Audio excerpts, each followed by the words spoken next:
కూడా తుఫాను కంటే ముందు తుఫాన్ తర్వాత విశాఖపట్నాన్ని మనం ఒకసారి ఆలోచించే పరిస్థితి వచ్చింది.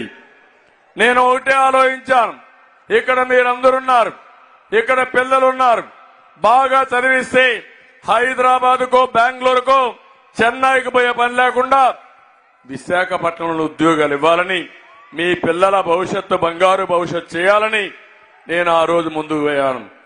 ఎన్నో సదస్సులు పెట్టాను, ప్రపంచం తిరిగి వచ్చాను, అనేక పెట్టుబడులు తీసుకొచ్చాం.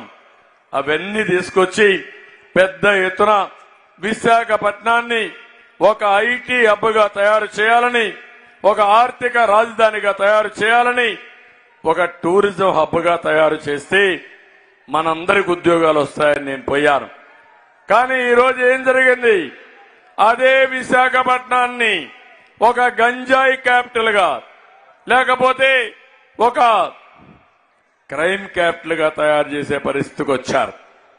ఎంత బాధ అంటే అంత బాధేస్తుంది. విశాఖ మంచి వాళ్లకు స్థానం ఉండే ప్రదేశం ఇది. నేరాలు తెలియనట్టు ప్రజానీకం, ఎప్పుడు కూడా మంచిని ఆకర్షించే ప్రజానీకం. అలాంటిది ఇక్కడ వీళ్ళు ఇష్ట ప్రకారం చేసి ఈరోజు దేశంలో కూడా ఎక్కడన్నా గంజాయి పట్టుబడితే ఎక్కడి నుంచి తెచ్చారంటే విశాఖపట్నం అని చెప్పే పరిస్థితి వచ్చిందంటే బాధాకరం అని చెప్పి కూడా నేను మీకు తెలియజేస్తున్నా. నేను ఒకటే కాదు, ఈ రోజు విశాఖపట్నంలో నేను మిమ్మల్ని అందరిని అడుగుతున్నా, మీ అందరికీ భద్రత ఉందా తమ్ముళ్ళు? నేను అడుగుతున్నా. భూబకాసులు వచ్చారా లేదా అని మిమ్మల్ని అడుగుతున్నా. అదే కాకుండా ఎప్పుడు కూడా విశాఖపట్నంలో నేను ఎప్పుడు చూడండి కూల్చివేతలు, సెటిల్మెంట్లు, కబ్జాలు, బెదిరింపులు, భూమాఫియా ఒకటి రెండు కాదు. ఎక్కడికక్కడ మీరు చూస్తే ఒక రాక్షస మూక వచ్చి ఈ ప్రాంతాన్ని కొల్లగొట్టే పరిస్థితికి వచ్చారు. ఒకప్పుడు ప్రశాంతమైన ప్రాంతం ఉత్తరాంధ్రలో అశాంతి, అలజడి ఇవన్నీ వచ్చాయంటే ఈ దుర్మార్గులే కారణం. ఇంకో పక్క మిమ్మల్ని ఒకటే అడుగుతున్నా, ఇప్పటికే రాష్ట్రం మొత్తం బ్లేడ్ బ్యాచ్ వచ్చింది, గంజాయి బ్యాచ్ వచ్చింది. రేపు రాబోయే రోజుల్లో ఈ దుర్మార్గులు వస్తే మళ్లీ మన విశాఖపట్నం మరో పులివెందలుగా మారిపోతుంది. మీరు సిద్ధమా తమ్ముళ్ళు, ఆడబిడ్డలను అడుగుతున్నా.